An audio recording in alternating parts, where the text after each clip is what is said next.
Hello दोस्त, हरिओम। किरण family में आपका स्वागत है। श्रीमद् भागवत महापुराण पढ़ने जा रहे हैं। श्री गणेशाय नमः। ओम भूर्भुवः स्वः तत्सवितुर्वरेण्यं भर्गो देवस्य धीमहि धियो यो न प्रचोदयात्।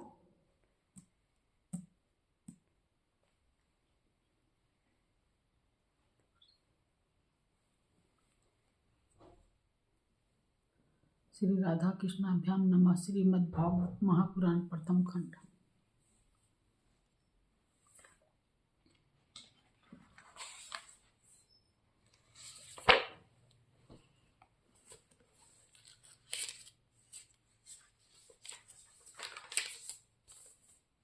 पंचम स्कंद। अस्था अस्था अथाष्ठा दशो अध्याय। 18वां अध्याय। भिन्न भिन्न वर्षों का वर्णन। श्री सुखदेव जी कहते हैं, राजन, भद्रास्व वर्ष में धर्मपुत्र भद्राश्वा और उनके मुख्य सेवक भगवान वासुदेव के हयग्रीव संज्ञक धर्ममयी प्रिय मूर्ति को अत्यंत समाधि निष्ठा के द्वारा हृदय में स्थापित कर इस मंत्र का जप करते हुए इस प्रकार स्तुति करते हैं। भद्रश्रवा और उनके सेवक कहते हैं, चित्त को विशुद्ध करने वाले ओमकार स्वरूप भगवान धर्म को नमस्कार है। अहो, भगवान की लीला बड़ी विचित्र है, जिसके कारण यह जीव संपूर्ण लोकों का संहार करने वाले काल को देखकर भी नहीं देखता और तुच्छ विषयों का सेवन करने के लिए भी पाप में विचारों की उधेड़ बुन में लगा हुआ अपने ही हाथों अपने पुत्र और पिता आदि की लाश को जलाकर विस्मय जीते रहने की इच्छा करता है। विद्वान लोग जगत को नश्वर बताते हैं और सूक्ष्मदर्शी आत्मज्ञानी ऐसा ही देखते भी हैं, तो भी जन्म रहित प्रभु आपकी माया से लोग मोहित हो जाते हैं। आप अनादि हैं तथा आपके कृत्य बड़े विस्मयजनक हैं। मैं आपको नमस्कार करता हूँ। परमात्मन, आप अकर्ता और माया के आवरण से रहित हैं, तो भी जगत की उत्पत्ति, स्थिति और प्रलय ये आपके ही कर्म माने गए हैं। सो ठीक ही है, इसमें कोई आश्चर्य की बात नहीं है, क्योंकि सर्वात्म रूप से आप ही संपूर्ण कार्यों के कारण हैं और अपने शुद्ध स्वरूप में इस कार्य को कारण भाव से सर्वथा अतीत हैं।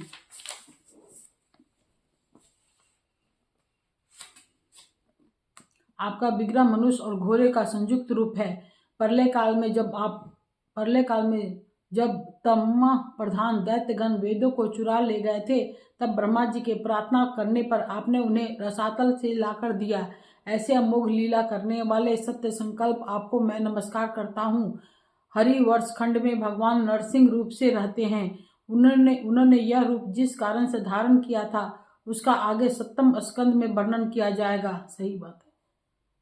भगवान के उस प्रिय रूप की महाभागवत प्रहलाद जी उस वर्ष के अन्य पुरुष के सहित निष्काम एवं अनन्य भक्ति भाव से उपासना करते हैं। ये प्रहलाद जी महापुरुषोचित गुणों से संपन्न हैं तथा इन्होंने अपने शील और आचरण से दैत्य और दानव के कुल को पवित्र कर दिया है। वे इस मंत्र तथा स्तोत्र का जप पाठ करते हैं। ओमकार स्वरूप भगवान श्री नरसिंह देव को नमस्कार है। आप अग्नि आदि तेजों के भी तेज हैं, आपको नमस्कार है। हे वज्रनख, हे वज्र दंष्ट, आप हमारे समीप प्रकट होइए। हमारी कर्म वासनाओं को जला डालिए। हमारे अज्ञान रूप अंधकार को नष्ट कीजिए।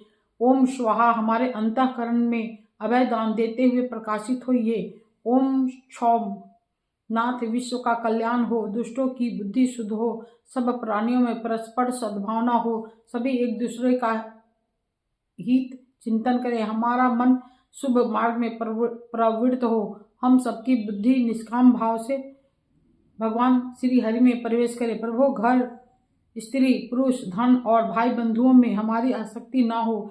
यदि हो तो केवल भगवान के प्रेमी भक्त में ही, जो समी पुरुष केवल शरीर निर्वाह के योग, आनंद आदि से संतुष्ट रहता है। उसे जितनी शीघ्र सिद्धि प्राप्त होती है, वैसी इंद्रिय लोलुप पुरुष को नहीं होती। उन भगवान भक्तों के संगम से भगवान के तीर्थ तुल्य पवित्र चरित्र सुनने को मिलते हैं, जो उनकी असाधारण शक्ति एवं प्रभाव के सूचक होते हैं। उनका बार बार सेवन करने वालों के कानों के रास्ते से भगवान हृदय में प्रवेश कर जाते हैं और उनके सभी प्रकार के दैहिक और मानसिक बलों को नष्ट कर देते हैं। फिर भला उन भगवत भक्तों का संग कौन न चाहेगा। जिस पुरुष की भगवान में निष्काम भक्ति है, उसके हृदय में समस्त देवता, धर्म, ज्ञान आदि संपूर्ण सद्गुणों के सहित सदा निवास करते हैं। किंतु जो भगवान का भक्त नहीं है, उसमें महापुरुषों के वे गुण आ ही कहाँ से सकते हैं। वह तो तरह तरह के संकल्प करके निरंतर तुच्छ बाहरी विषयों की ओर ही दौड़ता रहता है। जैसे मछलियों को जल अत्यंत प्रिय उनके जीवन का आधार होता है, उसी प्रकार साक्षात श्री हरि ही समस्त देहधारियों के प्रियतम आत्मा है। उन्हें त्याग कर यदि कोई महत्व अभिमानी पुरुष घर में आसक्त रहता है, तो उस दशा में स्त्री पुरुषों का बड़प्पन केवल आयु को लेकर ही माना जाता है, गुण की दृष्टि से नहीं। अतः असुरगण, तुम तृष्णा, राग, विषाद, क्रोध, अभिमान, इच्छा, भय, दीनता और मानसिक संताप के मूल और जन्म मरण का रूप संचार चक्र का वहन करने वाले गृह आदि को त्याग कर भगवान नरसिंह के निर्भय चरण कमलों का आश्रय लो। केतु माल वर्ष में लक्ष्मी जी का तथा संवत्सर नामक प्रजापति के पुत्र और पुत्रियों का प्रिय करने के लिए भगवान कामदेव रूप से निवास करते हैं। उन रात्रि की अभिमानी देवता रूप कन्याओं और दिवसाभिमानी देवता रूप पुत्रों की संख्या मनुष्यों की 100 वर्ष की आयु के दिन और रात के बराबर अर्थात 36,000 वर्ष है। रात के बराबर अर्थात 36,000 वर्ष है और वे ही उस वर्ष के अधिपति हैं। वे कन्याएं परम पुरुष श्री नारायण के श्रेष्ठ अस्त्र सुदर्शन चक्र के तेज से डर जाती हैं, इसलिए प्रत्येक वर्ष के अंत में उनके गर्भ नष्ट होकर गिर जाते हैं।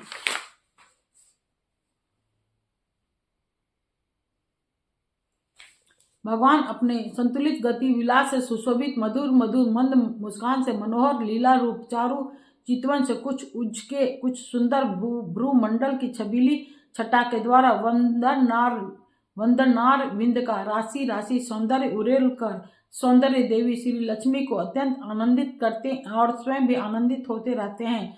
श्री लक्ष्मी जी के परम समाधि योग के द्वारा भगवान के उस मायामय स्वरूप की रात्रि के समय प्रजापति संवत्सर की कन्याओं सहित और दिन में उनके पतियों के सहित आराधना और वे इस मंत्र का जप करती हुई भगवान की स्तुति करती हैं। जो इंद्रियों के नियंता और संपूर्ण श्रेष्ठ वस्तुओं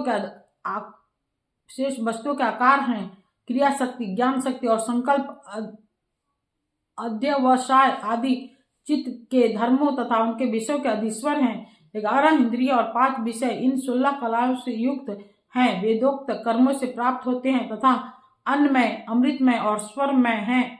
उन मानसिक, इंद्रियक एवं शारीरिक बल स्वरूप परम सुंदर भगवान कामदेव को ओम रांग रिंग ह्रुंग इन बीज मंत्रों के सहित सब ओम ओर से नमस्कार है।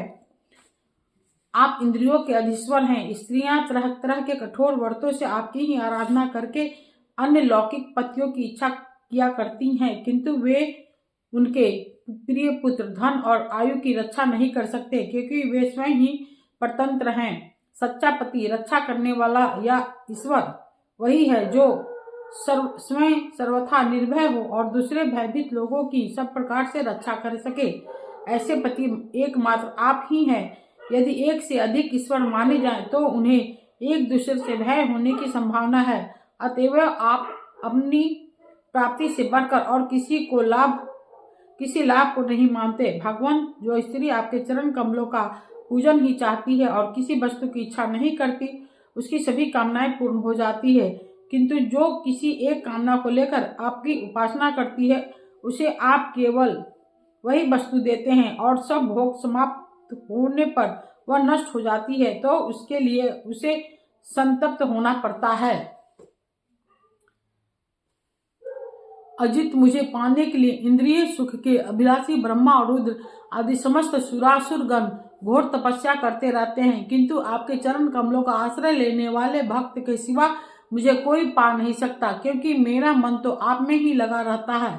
अच्युत, आप अपने जिस वंदनीय कर कमल को भक्तों के मस्तक पर रखते हैं उसे मेरे सिर पर भी रखिए। वरेण्य, आप मुझे केवल सिर लांछन रूप से अपने वक्ष स्थल में ही धारण करते हैं, सो आप सर्व समर्थ हैं। आप अपनी माया से जो लीलाएं करते हैं उनका रहस्य कौन जान सकता है। रम्यक वर्ष में भगवान ने वहां के अधिपति मनु को पूर्व काल में अपना परम प्रिय मत्स्य रूप दिखाया था। मनु जी इस समय भी भगवान के उसी रूप की बड़े भक्ति भाव से उपासना करते हैं और इस मंत्र का जप करते हुए स्तुति करते हैं। सत्व प्रधान मुख्य प्राण सूत्रात्मा तथा मनोबल, इंद्रिय बल और शरीर बल ओमकार पद के अर्थ सर्वश्रेष्ठ भगवान महामत्स्य को बार बार नमस्कार है। प्रभु नट जिस प्रकार कठपुतलियों को नचाता है उसी प्रकार आप ब्राह्मण आदि नामों की डोरी से संपूर्ण विश्व को अपने अधीन करके नचा रहे हैं। अतः आप ही सबके प्रेरक हैं। आपको ब्रह्मा आदि लोकपाल गण भी नहीं देख सकते, तथापि आप समस्त प्राणियों के भीतर प्राण रूप से और बाहर वायु रूप से निरंतर संचार करते रहते हैं। वेद ही आपका महान शब्द है। एक बार इंद्रादि इंद्रिया अभिमानी देवताओं को प्राण स्वरूप आपसे दाह हुआ, तब आपके अलग हो जाने पर वे अलग अलग अथवा आपस में मिलकर भी मनुष्य, पशु, स्थावर, जंगम आदि जितने शरीर दिखाई देते हैं उनमें से किसी की बहुत यत्न करने पर भी रक्षा न कर सकें। अजन्मा प्रभु, आपने मेरे सहित समस्त औषध और लताओं की आश्रय रूपा इस पृथ्वी को लेकर बड़ी बड़ी उताल तरंगों से युक्त प्रलयकालीन समुद्र में बड़े उत्साह से विहार किया था। आप संसार के समस्त प्राण समुदाय के नियंता हैं। आप मेरा आपको नमस्कार है। हिरण्य वर्ष में भगवान कच्छप रूप धारण करके रहते हैं। वहां के निवासियों के सहित पितृराज अर्यमा भगवान की उस प्रियतम मूर्ति की उपासना करते हैं और इस मंत्र को निरंतर जपते हुए स्तुति करते हैं, जो संपूर्ण सत्व गुण से युक्त है, जल में विचरते रहने के कारण जिनके स्थान का कोई निश्चय नहीं है तथा जो काल की मर्यादा के बाहर हैं। उन ओमकार स्वरूप सर्वव्यापक सर्वाधार भगवान कच्छप को बार बार नमस्कार है। यदि आपके रूप में प्रतीत होने वाला यह दृश्य प्रपंच यद्यपि मिथ्या ही निश्चय होता है, इसलिए इसकी कोई वस्तुतः कोई संख्या नहीं है, तथापि यह माया से प्रकाशित होने वाला आपका ही रूप है। ऐसे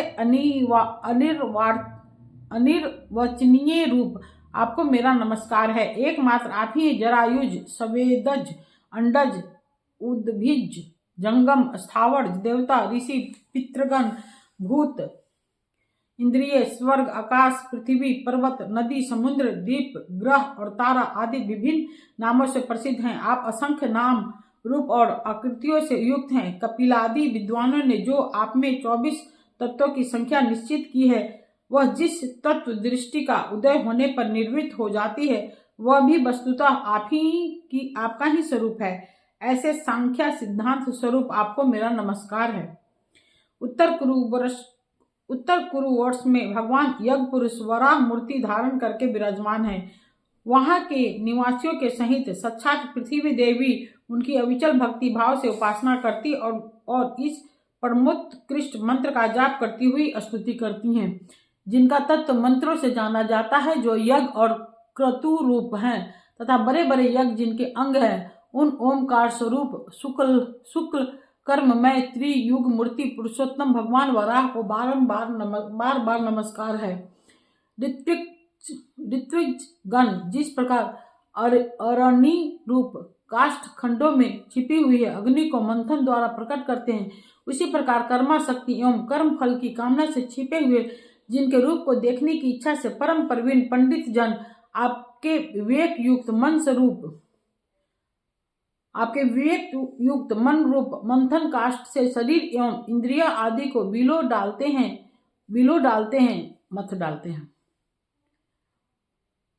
इस प्रकार मंथन करने पर अपने स्वरूप पर प्रकट करने वाले आपको नमस्कार है। विचार या यम नियम आदि योगांगों के साधन से जिनकी बुद्धि निश्चय आत्मिका हो गई है, वे महापुरुष द्रव्य विषय क्रिया इंद्रियों के व्यापार हेतु इंद्रिय अधिष्ठाता देवता अनय शरीर इस काल और कर्ता अहंकार आदि माया के कार्यों को देखकर जिनके वास्तविक स्वरूप पर निश्चय करते हैं, ऐसे मायिक आकृतियों से रहित आपको बार बार नमस्कार है। जिस प्रकार लोहा जड़ होने पर भी चुंबक की सन्निधि मात्र से चलने फिरने लगता है, उसी प्रकार जिन सर्वसाक्षी की इच्छा मात्र से जो अपने लिए नहीं बल्कि समस्त प्राणियों के लिए होती है, प्रकृति अपने गुणों के द्वारा जगत की उत्पत्ति स्थिति एवं प्रलय करती है, ऐसे संपूर्ण गुणों एवं कर्मों के साक्षी आपको नमस्कार है।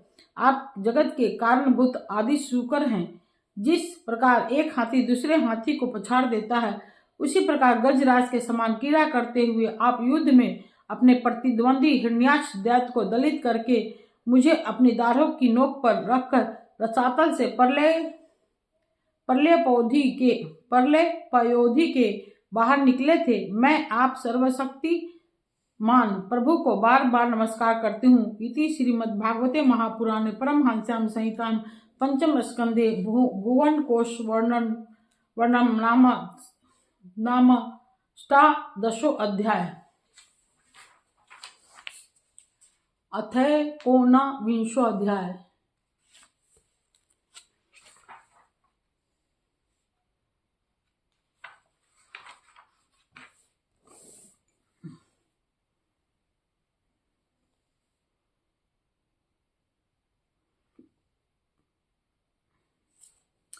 अथ कोनविंशो अध्याय। किम पुरुष और भारतवर्ष का वर्णन। श्री सुखदेव जी कहते हैं, राजन, किम पुरुष वर्ष में श्री लक्ष्मी जी के बड़े भाई आदि पुरुष सीता हृदयाभिराम भगवान श्री राम के चरणों की सानिध्य के रसिक परम भागवत श्री हनुमान जी अन्य किन्नरों के सहित अविचल भक्ति भाव से उनकी उपासना करते हैं। वहाँ अन्य गंधर्वों के सहित अष्टसेन उनके स्वामी भगवान राम की परम कल्याणमयी गुण गाथा गाते हैं। श्री हनुमान जी उनसे सुनते हैं और स्वयं भी इस मंत्र को जप करते हुए इस प्रकार उनकी स्तुति करते हैं। हम ओमकार स्वरूप पवित्र कीर्ति भगवान श्री राम को नमस्कार करते हैं। आप में सत्पुरुषों के लक्षण, शील और आचरण विद्यमान हैं। आप बड़े ही संयत चित्त, लोकाराधन तत्पर, साधुता की परीक्षा के लिए कसौटी के समान अत्यंत ब्राह्मण भक्त हैं। ऐसे महापुरुष महाराज राम को हमारा पुनः पुनः प्रणाम है। भगवान, आप विशुद्ध बोध स्वरूप आदित्य अपने स्वरूप के प्रकाश से गुणों के अकार्यक रूप जागृदादि संपूर्ण अवस्थाओं का निराश करने वाले सर्वांतर आत्मा, परम शांत शुद्ध बुद्धि से ग्रहण किए जाने योग्य, नाम रूप से रहित और अहंकार शून्य है। मैं आपकी शरण में हूँ। प्रभु, आपका मनुष्य अवतार केवल राक्षसों के वध के लिए ही नहीं है। इसका मुख्य उद्देश्य तो मनुष्यों को शिक्षा देना है। अन्यथा अपने स्वरूप में ही रमन करने वाले साक्षात जगत आत्मा जगदीश्वर को सीता जी के वियोग में इतना दुख कैसे हो सकता था। जय श्री राम। आप धीर पुरुषों की आत्मा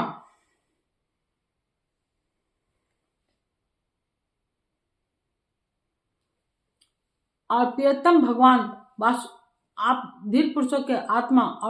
भगवान वासुदेव हैं। त्रिलोकी की किसी भी वस्तु में आपकी आसक्ति नहीं है। आप न तो सीता जी के लिए मोह को ही प्राप्त हो सकते हैं और न लक्ष्मण जी का त्याग ही कर सकते हैं। आपके यह व्यापार केवल लोक शिक्षा के लिए ही है। लक्ष्मणाग्रज उत्तम कुल में जन्म, सुंदरता, वाक चातुरी, बुद्धि और श्रेष्ठ योनि, इनमें से कोई भी गुण आपकी प्रसन्नता का कारण नहीं हो सकता। यह बात दिखाने के लिए ही आपने इन सब गुणों से रहित हम वनवासी वानरों से मित्रता की है। देवता, असुर, वानर अथवा मनुष्य कोई भी हो, उसे सब प्रकार से श्री राम रूप आपका ही भजन करना चाहिए, क्योंकि आप नर रूप में साक्षात श्री हरि ही हैं और थोड़े किए को भी बहुत अधिक मानते हैं। आप ऐसे आश्रित वत्सल हैं कि जब स्वयं दिव्य धाम को सुधारे थे तब समस्त उत्तर कौशलवासियों को भी अपने साथ ही ले गए थे। भारतवर्ष में भी भगवान दयावश नर नारायण रूप धारण करके संयमशील पुरुषों पर अनुग्रह करने के लिए अव्यक्त रूप से कल्प के अंत तक तप करते रहते हैं। उनकी यह तपस्या ऐसी है कि जिससे धर्म, ज्ञान, वैराग्य, ऐश्वर्य, शांति और उपरति की उत्तरोत्तर वृद्धि होकर अंत में आत्म स्वरूप की उपलब्धि हो सकती है।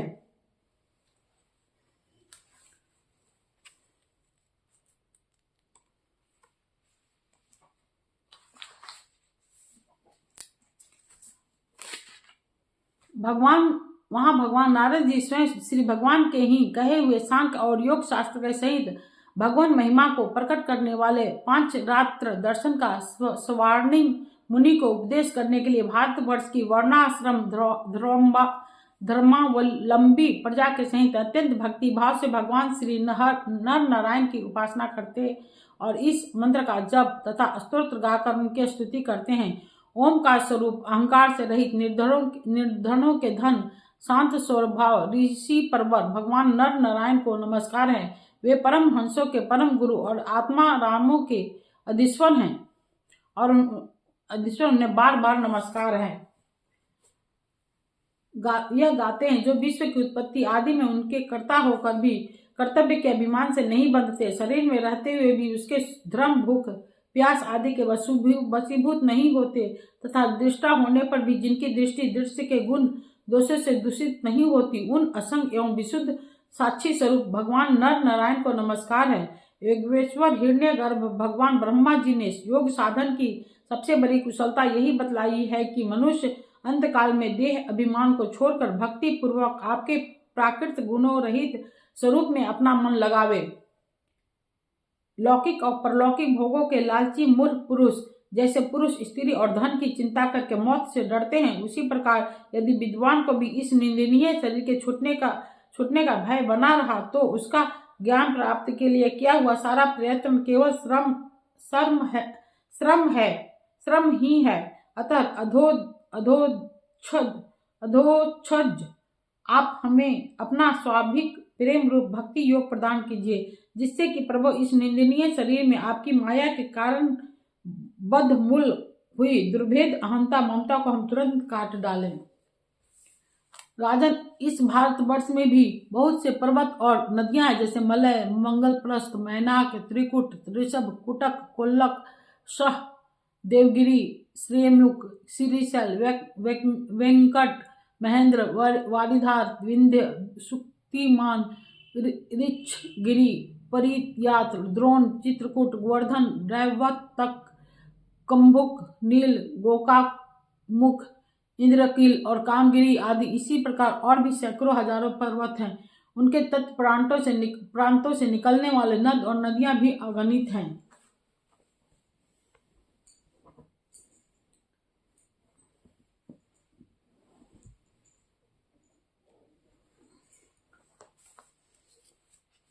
ये नदियां अपने नामों से ही जीव को पवित्र कर देती है और भारतीय प्रजा इन्हीं के जल में स्नान आदि करती हैं। इनमें से मुख्य नदियां ये हैं: चंद्रवसा, त्रामपर्णी, औटोदा, कृतमाला, वैहायसी, कावेरी, वेणी, पैशवनी, सक्रावर्ता, तुंगभद्रा, कृष्णा, वेण्या, भीमरथी, गोदावरी, निर्विंध्या, पयोशनी, तापी, रेवा, सुरसा, नर्मदा, चर्मवंती, चम्रणावती, सिंधु, अंध और सोन नाम के नद, महानदी, वेद स्मृति, ऋषिकुल्या, त्रिशामा, कौशिकी, मंदाकिनी, यमुना, सरस्वती, दृष्टि, गोमती, सरयू, रोजस्वती, सप्तवती, सुषोमा, सतद्रु, चंद्रभागा, मरुदवर्धा, वित्तस्ता, अक्षिणी, विश्वा। इस वर्ष में जन्म लेने वाले पुरुषों को ही अपने किए हुए सात्विक, राजस और तामस कर्मों के अनुसार क्रमशः नाना प्रकार के दिव्य, मानुष और नार की योनियां प्राप्त होती हैं, क्योंकि कर्मानुसार सब जीवों को सभी योनियां प्राप्त हो सकती हैं। इसी वर्ष में अपने अपने वर्ण के लिए नियत किए हुए धर्मों का विधिवत अनुष्ठान करने से मोक्ष तक की प्राप्ति हो सकती है। परीक्षित, संपूर्ण भूतों की आत्मा रागादि दोषों से रहित अनिर्वचनीय निराधार परमात्मा भगवान वासुदेव में अनन्य एवं अहेतुक भक्ति भाव ही यह मुझपद है। यह भक्ति भाव तभी प्राप्त होता है जब अनेक प्रकार की गतियों को प्रकट करने वाली अविद्या रूप हृदय की ग्रंथि कट जाने पर भगवान के प्रेमी भक्तों का संग मिलता है।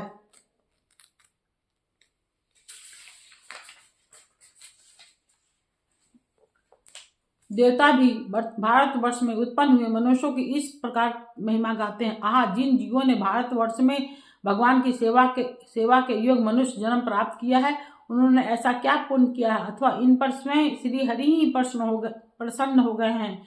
इस परम सौभाग्य के लिए तो हम भी तरसते हैं।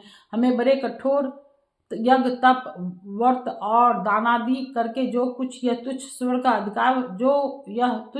का अधिकार प्राप्त हुआ है, इससे क्या लाभ। यहाँ तो इंद्रियों के भोगों की अधिकता के कारण स्मृति छिन जाती है, अतः कभी नारायण के चरण कमलों की स्मृति होती ही नहीं। यह स्वर्ग तो क्या जहाँ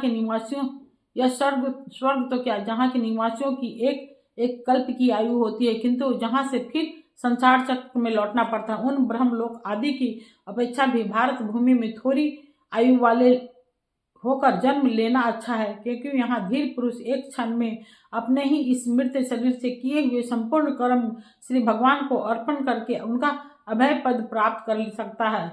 जहाँ भगवत कथा की अमृतमयी सरिता नहीं बहती, जहाँ इसके उद्गम स्थान भगवत भक्त साधुजन निवास नहीं करते, और जहाँ नृत्य गीत आदि के साथ बड़े बड़े समारोह से भगवान यज्ञ पुरुष की पूजा अर्चना नहीं की जाती, वह चाहे ब्रह्मलोक ही क्यों न हो, उसका सेवन नहीं करना चाहिए।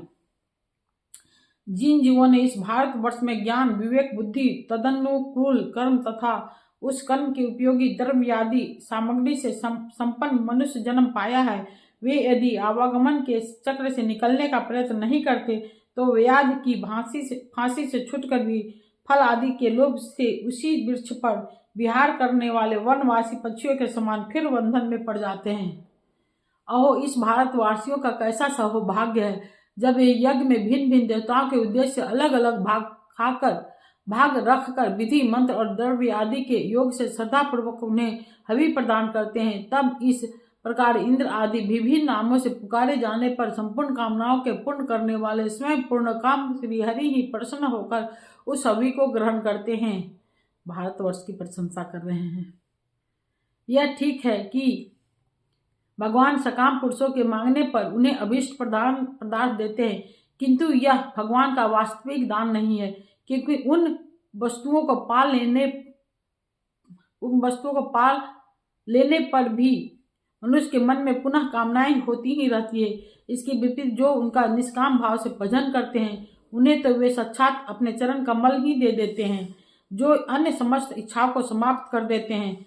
अतः अब तक स्वर्ग सुख भोग लेने के बाद हमारे पूर्वकृत यज्ञ प्रवचन और शुभ कर्मों से यदि कुछ भी पुण्य बचा हो, तो उसके प्रभाव से हमें इस भारतवर्ष में भगवान की स्मृति से युक्त मनुष्य जन्म मिले, क्योंकि श्री हरि अपना भजन करने वाले का सब प्रकार से कल्याण करते हैं। श्री सुखदेव जी कहते हैं, राजा सागर के पुत्रों ने अपने यज्ञ के घोरों को ढूंढते हुए इस पृथ्वी को चारों ओर से खोदा था। उससे जम्बूद्वीप के अंतर्गत ही 8 उपद्वीप और बन गए, ऐसा कुछ लोगों का कथन है। वे स्वर्ण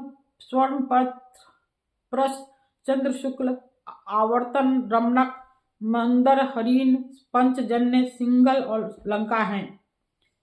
भारत श्रेष्ठ, इस प्रकार जैसा मैंने गुरु मुख से सुना था, ठीक ठीक वैसा ही तुम्हें यह जम्बूद्वीप के वर्षों का विभाग सुना दिया। इति श्रीमद्भागवते महापुराणे परमहंस्यां संहितां पंचम स्कंधे जम्बूद्वीप वर्णनम नामेकोशन विश्व अध्याय। ये तो बड़ा अच्छा था। कल पढ़ेंगे विश्वाध्याय, बहुत ही अच्छा है। इसको हम अलग से भी जाकर लोगों को कहेंगे कि 18वां 19वां पढ़ें। ओम भूर्भुवः स्वः तत्सवितुर्वरेण्यं भर्गो देवस्य धीमहि धियो यो न प्रचोदयात्। ठीक है दोस्त, हरिओम।